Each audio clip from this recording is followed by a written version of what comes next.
Hello everyone, नमस्कार। मैं सरोज कुमार बहुत बहुत स्वागत करता हूं आपके अपने यूट्यूब चैनल जैक रैंकर्स पे। साथियों, आज के इस वीडियो में हम झारखंड बोर्ड परीक्षा 2025 मैट्रिक के लिए विज्ञान, जिसकी परीक्षा 20 फरवरी को होने वाली है, उनके लिए सब्जेक्टिव प्रश्न लेके आए।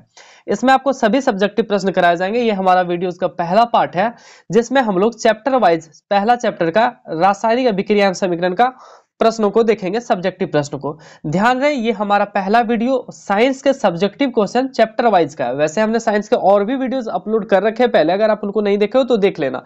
अब हम शुरू कर रहे हैं कि सभी सब्जेक्ट का जो भी इंपॉर्टेंट क्वेश्चन है वो चैप्टर वाइज आपको मिल जाए, ताकि कौन से चैप्टर को, जैसा आपको पता है साथियों कि साइंस में टोटल 13 चैप्टर है, तो 13 चैप्टर का चैप्टर वाइज वीडियो आपको यहाँ पे मिलेगा इस सेशन के दौरान, जिसका ये पहला वीडियो। ये वीडियो का नंबर आप देखते जाओगे और चैप्टर वाइज इनको करते जाओगे। जितने भी इंपॉर्टेंट क्वेश्चन 2025 परीक्षा के लिए चैप्टर वाइज बन सकते हैं, मैं उनको करा दूंगा, तो आप लोग बिल्कुल टेंशन नहीं लोगे। हाँ, एक चीज आप ध्यान में रखिएगा कि चैप्टर वाइज हम चीजें तो यहाँ करा रहे हैं, ये तभी संभव हो सकेगा कि हम 13 का 13 चैप्टर कंप्लीट कर पाए जब आपका रिस्पॉन्स सही होगा। अगर आप वीडियोस को देखोगे, दोस्तों में शेयर करोगे, तभी ये संभव हो पाएगा, अदरवाइज ये पॉसिबल नहीं है। तो चलो बिना टाइम वेस्ट किए वीडियो को शुरू करते हैं और देखते हैं विज्ञान के उन सभी प्रश्नों को जो झारखंड बोर्ड परीक्षा 2025 के लिए इंपॉर्टेंट है।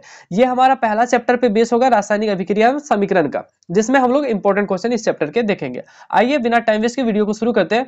वीडियो शुरू करने से पहले साथियों मैं आपको बता दूं, अगर आप हमारे व्हाट्सएप ग्रुप में ऐड नहीं हुए तो नीचे डिस्क्रिप्शन में लिंक भी दिया गया है, या फिर 9835146164 पे मैसेज करके आप व्हाट्सएप ग्रुप में ऐड हो सकते हैं। साथियों, ये चैप्टर वाइज वीडियो हमारा आता ही रहेगा। बाकी जो हमारे अन्य वीडियो जैसे सब्जेक्टिव का और जो सभी चैप्टर का मिक्स वीडियो है वो भी आता रहेगा। तो चैप्टर वाइज जितने भी वीडियोस अपलोड होंगे, ध्यान रखिएगा उसमें इस तरह का थंबनेल आपको देखने को मिलेगा, जिसमें नीचे ये जो क्रॉस साइन दिखाया गया है वो आपको देखने को मिल जाएगा, और यही कलर रहेगा। आपको कोई भी दिक्कत नहीं है, चैप्टर का नाम और इसका ये जो है और नंबरिंग भी रहेगा, तो आपको ध्यान से देखना है। चलो तो देखते हैं शुरुआती प्रश्न को। पहला 1 2 3 4 जो प्रश्न है वो देखिए कुछ इस प्रकार से दिया गया है कि पूछेगा संयोजन अभिक्रिया किसको कहते हैं, संयोजन या वियोजन अभिक्रिया में अंतर बताएं। संयोजन को साथियों संलयन अभिक्रिया भी कहा जाएगा, और वियोजन को अपघटन अभिक्रिया के नाम से भी जाना जाएगा। तो ये क्या है, इसके बारे में इसमें पूछा गया, तो आइए देखते हैं। लिखा गया साथियों संयोजन अभिक्रिया के बारे में। क्या है संयोजन? संयोजन साथियों अभिक्रिया होती है जिसमें दो पदार्थ जो है जुड़ के एक नए पदार्थ का निर्माण करते हैं। बोला गया संयोजन वह रासायनिक अभिक्रिया होती है जिसमें दो या अधिक पदार्थ, जिसको तत्व या यौगिक कहते हैं, परस्पर संयोग कर एक नया पदार्थ बनाते हैं, उसी को हम लोग संयोजन अभिक्रिया कहते हैं। इसमें साथियों कार्बन और ऑक्सीजन दो अलग अलग पदार्थ हैं और मिलकर एक नया पदार्थ कार्बन डाइऑक्साइड बना रहे हैं। तो देखिए, दो पदार्थ को मिलकर जब एक तीसरा पदार्थ बनता है तो इसी प्रक्रिया को हम लोग क्या बोलते हैं, तो संयोजन अभिक्रिया कहते हैं। ठीक है, तो लिखा गया संयोजन अभिक्रिया वह अभिक्रिया है जिसमें दो या दो से अधिक पदार्थ परस्पर संयोग कर एक नया पदार्थ बनाते हैं, उसी को संयोजन अभिक्रिया के नाम से जाने जाते हैं। ये उदाहरण यहाँ पे दे रखा है, कार्बन प्लस ऑक्सीजन जोड़ने के बाद कार्बन डाइऑक्साइड बनाता है। ध्यान रहेगा, कोई दिक्कत नहीं है। दूसरा हमारा प्रश्न है साथियों वियोजन अभिक्रिया किसको कहते हैं। बोला गया वियोजन यानी कि होता है टूटना साथियों। टूटना यानी कि एक कोई पदार्थ है वो टूट के दो या फिर दो से ज्यादा भाग में अगर टूट जाए तो इसी को हम लोग वियोजन अभिक्रिया कहेंगे। इसको अपघटन अभिक्रिया के नाम से भी जाना जाता है। तो देखिए यहाँ पे क्या लिखा गया वियोजन अभिक्रिया के बारे में साथियों। लिखा गया वियोजन वह अभिक्रिया है जिसमें किसी यौगिक के बड़े अणु के टूटने से उसके गुण से बिल्कुल भिन्न गुण वाले दो या दो से अधिक सरल यौगिक बनते हैं। मानव शरीर में भोजन का पचना भी क्या है, एक अपघटन अभिक्रिया है। इसमें क्या होता है साथियों, CaCO3 जो है कार्बन जो है ये जो है टूट के कार्बन डाइऑक्साइड और जो है CO2 बनाता है। ठीक है, CaCO3 साथियों टूट के क्या बना रहा है, Ca प्लस CO2 बना रहा है। CaO होगा यहाँ पे साथियों, ये जो O है वो बड़ा होगा। ठीक है, CaCO3 जो है टूट के क्या बना रहा है, CaO प्लस CO2 जो है बना रहा है। तो इसमें देखिए एक एकल पदार्थ जो है टूट के दो पदार्थ का निर्माण किया, तो इसी को साथियों हम लोग क्या बोलेंगे, तो इसको बोलेंगे साथियों हमारा जो है कौन सा, वियोजन अभिक्रिया हम लोग इसको बोलेंगे। ध्यान रहेगा। अगला है साथियों विस्थापन अभिक्रिया। विस्थापन अभिक्रिया क्या होता है मैं आपको बताऊं। विस्थापन अभिक्रिया ये हम समझने के लिए थोड़ा सा हम आपको बताते हैं। मान लिया जाए साथी ये आप है, ठीक है, ये आप है और ये आपकी वाली है। ठीक है, ये आप है साथियों और ये आपकी वाली, और आप दोनों जो है एक साथ जुड़े हुए हैं साथियों। अगर आपका लाइफ में कोई तीसरा आ जाए तो आपको जो है साइड करके वो जो है इसकी जगह ले लेता है, ठीक है। तो इसी को हम लोग कहते हैं विस्थापन, यानी कि दूसरे को हटा के तीसरा कोई जगह ले लिया, तो उसी को विस्थापन कहते हैं। अब तीसरा जगह कौन लेगा साथियों? जो उसको देखने में क्या रहेगा, स्मार्ट रहेगा, जिसके पास क्या रहेगा, पैसा ज्यादा रहेगा, तो वो सब जो है तीसरा उसका जगह ले लेगा। तो ये वियोजन, ये विस्थापन अभिक्रिया मैं आपको अब यहाँ पे डिटेल में समझाने की कोशिश करता हूँ। लिखा गया है, एकल विस्थापन अभिक्रिया वह अभिक्रिया है जिसमें किसी यौगिक के अणु में उपस्थित किसी परमाणु या परमाणुओं के समय किसी को दूसरे तत्व के परमाणु द्वारा विस्थापित कर दिया जाता है। अधिक क्रियाशील धातु कम क्रियाशील धातु को उसके लवण से विस्थापित करते हैं। वही बोला, जो अच्छा दिखता है वो जो है खराब वाला को साइड कर देता है, कुछ इस तरह से बताया गया। तो आप आसानी से लिख सकते हैं कि एकल विस्थापन वह अभिक्रिया है जिसमें किसी यौगिक के अणु में उपस्थित किसी परमाणु या परमाणुओं के समूह को किसी दूसरे तत्व के परमाणु द्वारा विस्थापित कर दिया जाता है। अधिक क्रियाशील धातु कम क्रियाशील धातु को उसके लवण से विस्थापित करती है। यहाँ पे देखिए, पहले जो है साथियों Zn के साथ ये रहा करती थी, ठीक है, Zn के साथ साथियों CuSO4 रहा करती थी। बाद में साथियों इसके साथ एक और जुड़ गया, कौन जुड़ गया? Zn जो है और CuSO4, समझो जरा सा, Zn और CuSO4 था। Cu जो है Cu कॉपर जो है साथियों वो SO4 की थी, कॉपर जो है SO4 की थी। बाद में इसके साथ Zn आ गया तो ये कॉपर को क्या कर दी, साइड कर दी, बोला जो है हमको तुमसे कोई मतलब नहीं है, और Zn को जो है अपना ली, Zn को क्या कर ली, अपना लिया। तो ये जो है अभिक्रिया होता है। समझने की कोशिश दोबारा मैं बताता हूँ। यहाँ पे CuSO4 एक साथ रहा करते थे, उसके बाद इसके लाइफ में Zn आया, Zn जो है क्या किया, Cu को साइड कर दिया और उसकी जगह वो ले लिया, ठीक है। तो इसी को हम लोग बोलते हैं विस्थापन अभिक्रिया। इसके बाद साथियों इसी का जो है अगला रूप आता है द्विविस्थापन अभिक्रिया। इसमें क्या होता है साथियों, इसमें क्या होता है, इसमें दो बंदे रहते हैं साथियों, वो जो है इंटरचेंज कर लेते हैं। जैसे ये जो है साथियों मैं आपको बताने की कोशिश करता हूं, ठीक है, ये जो है साथियों मैं बताने की कोशिश करता हूं कि द्विविस्थापन अभिक्रिया क्या है। आप कह सकते हैं साथियों, ये पहले इसके साथ था, मान ले ये A है, ये B है, ये C है और ये D है। A और B पहले साथ था साथियों, C और D पहले साथ था। अब क्या होगा, ए नाम का जो लड़का है वो चल जाएगा साथियों डी के साथ, ये बोलेगा ना हमको एडी बनना है, इसके साथ ये चल जाएगा, तो ये सी जो है इसके जगह पे आ जाएगा। यानी कि एक दूसरे का एक्सचेंज कर लेता है, आपका मित्र आपके किसी साथ और आपका जो है साथ वो दूसरे का, ठीक है। तो लिखा गया साथियों उभय विस्थापन इसका नाम कहते हैं। अब नहीं जानेंगे तो इसको द्विविस्थापन बोले। द्विविस्थापन वह अभिक्रिया जिसमें यौगिक अपने आयनों का विनिमय यानी कि एक्सचेंज कर लेता, आदान प्रदान कर लेता है, करके दो नए यौगिक का निर्माण करते हैं, उसी को हम लोग द्विविस्थापन अभिक्रिया कहते हैं। जैसे देखिए साथियों लिखा गया NaCl प्लस AgNO3 ये थोड़ा साथियों Cl के साथ Na रहा करता था और Ag के साथ NO3 रहा करता था। बात क्या हुआ, Na जो है अब इसको छोड़ दिया, Na किसके साथ चल गया, तो Ag के साथ चल गया साथियों। Na जो है NO3 के साथ चल गया और Ag के साथ Cl आ गया, तो AgCl हो गया, AgCl और NaNO3 हो गया। समझो जरा सा, मैं दोबारा बताने की कोशिश करता हूँ, थोड़ा कंफ्यूज हो गया था इस जगह।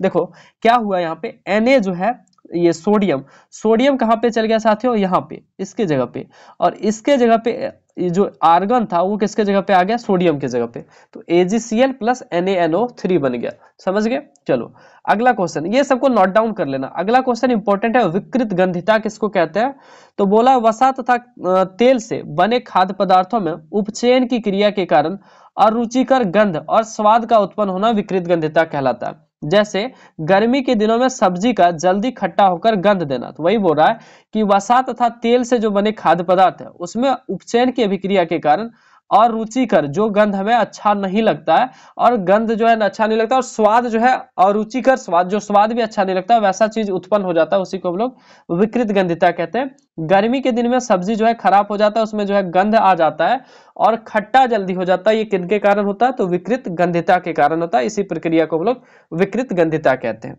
अगला साथियों संक्षारण। संक्षारण किसको कहा जाता है, बोला गया है लोहे की बनी वस्तु। देखिए बोला गया साथियों, थोड़ा सा हम इस बार छोटा छोटा फॉन्ट ले लिए थे, अगला बार हम इसको बड़ा करके लाएंगे। बोला गया है संक्षारण, लोहे की बनी हुई वस्तुएं चमकीली होती है लेकिन कुछ समय पश्चात उन पर लालिमा युक्त भूरे रंग की परत चढ़ जाती है। बोल रखा है कि लोहा का जो कोई भी वस्तु होता है साथियों वो चमकीला होता है, लेकिन कुछ समय बाद उसमें जो है लालिमा युक्त भूरे रंग की परत चढ़ जाती है। आमतौर पर इस प्रक्रिया को लोहे पर जंग लगना कहते हैं। इस प्रक्रिया को क्या कहते हैं, जो लोहे पर जंग लगना। कुछ अन्य धातुओं में भी ऐसे ही परिवर्तन होता है। जब कोई धातु अपने आसपास अम्ल, नमी, आदि के संपर्क में आती है तब ये संक्षारित होती है, और यह प्रक्रिया या फिर इस प्रक्रिया को संक्षारण कहते हैं। यानी कि लोहे के साथ अगर हो साथियों, लोहे के साथ ऐसी प्रक्रिया तो उसको हम लोग जंग लगना कहते हैं, लेकिन कोई अन्य वस्तुओं के साथ अगर ऐसी प्रक्रिया होती है तो उसको हम लोग संक्षारण कहते हैं। जैसे चांदी के ऊपर काली परत, तांबे के ऊपर हरी परत चढ़ना संक्षारण के उदाहरण है। चांदी के ऊपर काला परत चढ़ जाएगा, चांदी खराब, तांबे के ऊपर जो है हरी परत चढ़ जाएगा, तांबा खराब। तो इस सब को हम लोग कौन सा नाम देते हैं? संक्षारण नाम देते हैं। अगला है साथियों रेडॉक्स अभिक्रिया किसको कहते हैं? ये इंपॉर्टेंट क्वेश्चन है। समीकरण लिखकर उपचयन और अपचयन अभिक्रिया को भी दर्शाना है। बोला गया है रासायनिक अभिक्रिया जिसमें उपचयन तथा अपचयन दोनों होते हैं उसे रेडॉक्स अभिक्रिया कहते हैं, या फिर कह सकते हैं वैसी अभिक्रिया जिसमें उपचयन और अपचयन दोनों साथ साथ होते हैं उसी को क्या बोलते हैं साथियों? रेडॉक्स अभिक्रिया कहते हैं। जैसे यहाँ पे देखिए उदाहरण दिया गया है, Cu, हम थोड़ा सा इसको बड़ा लिखते हैं, CuO प्लस H2 और ये बनाता है Cu प्लस H2O। ये जो है उदाहरण दे रखा है। यहाँ पे साथियों हो क्या रखा है समझो जरा सा। हाइड्रोजन जो है साथियों, हाइड्रोजन के साथ देखिए यहाँ पे कौन जुड़ रहा है? ऑक्सीजन। ऑक्सीजन का जुड़ना साथियों उपचयन कहलाएगा। क्या कहलाएगा? ऑक्सीजन का जुड़ना उपचयन। तो हाइड्रोजन अकेला था, इसके साथ कौन जुड़ गया? ऑक्सीजन जुड़ गया, तो हाइड्रोजन का जुड़ना उपचयन कहलाएगा। यहाँ पे देखिए साथियों इसके साथ ऑक्सीजन था, लेकिन यहाँ पे ऑक्सीजन जो है हट गया, तो ऑक्सीजन का हटना साथियों अपचयन कहलाता है। कौन सा कहलाता है? अपचयन। तो देखिए यहाँ ऑक्सीजन जुड़ गया और यहाँ ऑक्सीजन जो हट गया, यानी कि ऑक्सीजन का हटना अपचयन और ऑक्सीजन का जुड़ना साथियों वो क्या कहलाएगा? तो वो कहलाएगा उपचयन। तब जब ये दोनों प्रक्रिया साथ साथ हुई, देखिए यहाँ पे उपचयन एक साथ और यहाँ पे अपचयन दोनों एक ही समीकरण में होता है, तो इसी प्रक्रिया को हम लोग क्या कहते हैं साथियों? रेडॉक्स अभिक्रिया कहते हैं। तो आप इस तरह से इनका फिगर बनाओगे। यहाँ पे ये जो है इसमें नहीं दिया गया तो आप इनको जरूर कर लोगे, समझ गया? तो इस तरह से आपको कर लेना साथियों, ठीक है? इस तरह से आपको यहाँ पे नोट डाउन कर लेना। अगला है साथियों 8वां नंबर, जब लोहे की कील को कॉपर सल्फेट के विलयन में डुबोया जाता है तो विलयन का रंग क्यों बदल जाता है? उक्त अभिक्रिया का रासायनिक समीकरण लिखिए। तो ये बोला कि जब लोहा का कोई कील है कॉपर सल्फेट के विलयन में डुबो दिया जाता है तो विलयन का रंग क्यों बदल जाता है, और ये जो प्रक्रिया हो सक रही है उसका समीकरण लिखना है। बोला गया है जब लोहे की कील को कॉपर सल्फेट के विलयन में डुबोया जाता है तो विलयन का रंग परिवर्तित हो जाता है, क्योंकि लोहा कॉपर की तुलना में अधिक क्रियाशील होता है। लोहा जो साथियों वो कॉपर की तुलना में क्या होता है? अधिक क्रियाशील होता है। अतः लोहा कॉपर सल्फेट विलयन से कॉपर को विस्थापित कर देता है। वही बात हुआ, जो ज्यादा सुंदर होगा वो दूसरे वाले को विस्थापित करेगा, बोले भागो हम दूसरा का अपनाएंगे। तो वो जो है लोहा क्या करता है? कॉपर को अलग कर देता है, जिसके कारण लोहे विलयन का रंग क्या होता है? बदल जाता है। यहाँ पे मैं आपको इसका समीकरण दिखाता हूँ। देखिए ये है लोहा, लोहा साथियों, और ये है कॉपर सल्फेट। कॉपर और सल्फेट एक साथ थी, ठीक है? बाद में लोहा जाए अधिक अभिक्रियाशील वाला, अधिक अभिक्रियाशील, ये सुंदर दिखता है। सुंदर दिखने के कारण जो है तुरंत ये स्वीकार की नहीं, ये कन्या बोली कि हमको सुंदर, तो ये एफ ही जो है इसके साथ चला गया और कॉपर को लात मार के साइड कर दिया, बोला तुम साइड चलो। इसके कारण इसका क्या हो गया? रंग बदल गया, कॉपर का सल्फेट का रंग बदल गया। अब क्या हो गया? फेरस सल्फेट बन गया जो लोहा। समझ में आया? चलो अगला क्वेश्चन देखो साथियों, संतुलित रासायनिक समीकरण किसे कहते हैं? एक संतुलित रासायनिक समीकरण लिखिए, यानी कि बैलेंस इक्वेशन किसको कहते हैं? बैलेंस केमिकल इक्वेशन किसको कहते हैं? उसके बारे में पूछा गया। थोड़ा सा साथियों फॉन्ट आज छोटा लिया गया जिसके कारण थोड़ा छोटा दिख रहा है। अगले क्लास से हम जो है इसको बड़ा करके लाएंगे। बोला गया संतुलित रासायनिक समीकरण किसे कहते हैं? एक संतुलित समीकरण का उदाहरण दीजिए। बोला गया किसी रासायनिक अभिक्रिया में भाग लेने वाले अभिकारक, आपको पता है ये तीर के पहले जो साथियों जो होता है उसको अभिकारक कहते हैं, और इधर होता है उत्पाद, ठीक है? तथा प्राप्त उत्पादों में उपस्थित विभिन्न तत्वों के परमाणु की संख्या समान होने पर समीकरण संतुलित रासायनिक समीकरण कहलाती है। यानी कि इधर जितना एलिमेंट है उधर इधर भी उतना ही अगर रहेगा, जिधर इतना जितना तत्व है इधर भी उतना ही तत्व रहेगा, तो हम लोग बोलेंगे समीकरण क्या है? संतुलित है। चलो देखते हैं और एक उदाहरण लेते हैं। तो आप इसको लिखेगो कैसे कि किसी रासायनिक अभिक्रिया में भाग लेने वाले अभिकारक तथा प्राप्त उत्पादों में विभिन्न तत्वों के परमाणु की संख्या समान होने पर संतुलन क्या होता है? समीकरण संतुलन होता है। जैसे Zn प्लस H2SO4 जो उदाहरण यहाँ लिया गया, Zn प्लस H2SO4 ये मिलके बना क्या रहा साथियों? ZnSO4 प्लस H2 ये बना रहा। समझो जरा सा, यहाँ पे अगर हम बात करें इस साइड, ये तीर के इस साइड, तो यहाँ पे देखो Zn एक है, इधर भी Zn एक है, ठीक है? इसका संख्या बराबर है। हाइड्रोजन देखियो साथियों 2 है, इधर भी हाइड्रोजन यहाँ पे 2 है, ये भी बराबर है। SO4 साथियों S यहाँ पे एक है, यहाँ भी एक है, 4 जो है ऑक्सीजन है तो ऑक्सीजन भी यहाँ 4 है, यानी कि दोनों साइड जो तत्वों की संख्या है वो क्या है, बराबर है। तो ये समीकरण बैलेंस है। जैसे मान के चलो CO2 है, CO2 जो है कैसे टूटता है साथियों, C प्लस O2। देखो इधर C 1 है, इधर भी 1 है, ऑक्सीजन इधर 2 है, इधर ऑक्सीजन 2 है। साथियों आपके बोर्ड एग्जाम में जो है संतुलित समीकरण को संतुलित करने को लेकर एक क्वेश्चन जो है पूछा जाता है, जिसमें 3 क्वेश्चन जो है बनते हैं। एक क्वेश्चन लिखता है कि संतुलित करें, जिसमें 3 क्वेश्चन दिए जाते हैं। तो ये बहुत ज्यादा इंपॉर्टेंट है। मैं कोशिश करूंगा आने वाली वीडियोस में जो है संतुलित समीकरण को कैसे संतुलित किया जाए वो ले आऊं, लेकिन वो तभी संभव होगा जब आपके जो है डिमांड होंगे कि हाँ हमें जो है जरूरत है इनका। ठीक है, अगला क्वेश्चन देखो, बोला गया है खाद्य पदार्थों को विकृत गंधिता से बचाने के 2 उपाय बताइए। यानी कि खाद्य पदार्थ खट्टा ना हो जाए, जल्दी खराब ना हो जाए, इससे बचाने के 2 उपाय। तो बोला खाद्य पदार्थ को वायुरोधी बर्तनों में रखा जाना चाहिए, वायुरोधी बर्तनों में रखा जाना चाहिए, ये पहला।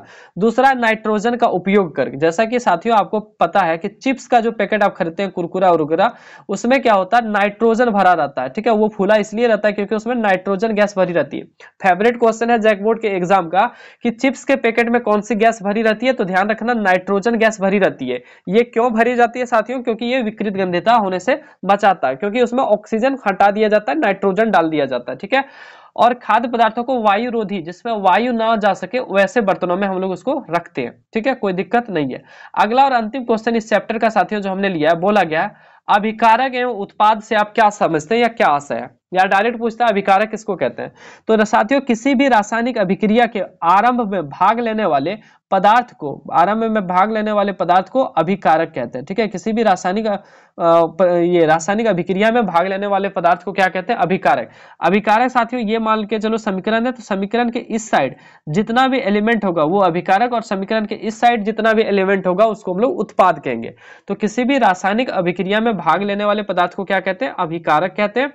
किसी भी रासायनिक अभिक्रिया के फलस्वरूप बनने वाले पदार्थ को उत्पाद कहते हैं। क्या कहते हैं साथियों, उत्पाद कहते हैं, ये बोला गया है। ठीक है, उत्पाद कहते हैं।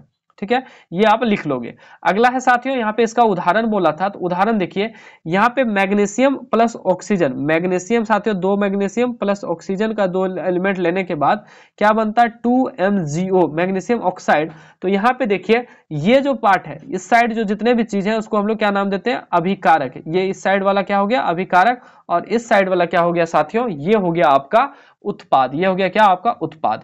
तो साथियों ये इंपॉर्टेंट क्वेश्चन, 11 इंपॉर्टेंट क्वेश्चन इस चैप्टर से बनते थे जो हमने इस वीडियो में आपको कराया। एक क्वेश्चन इससे और बनता था, ये हमें छूट गया था, कि मैग्नीशियम को गर्म करने से पहले साफ क्यों किया जाता है, ये आप कर लो ना। ठीक है, बाकी जो इंपॉर्टेंट क्वेश्चन इस चैप्टर से बन सकते थे वो हमने आपको करा दिया।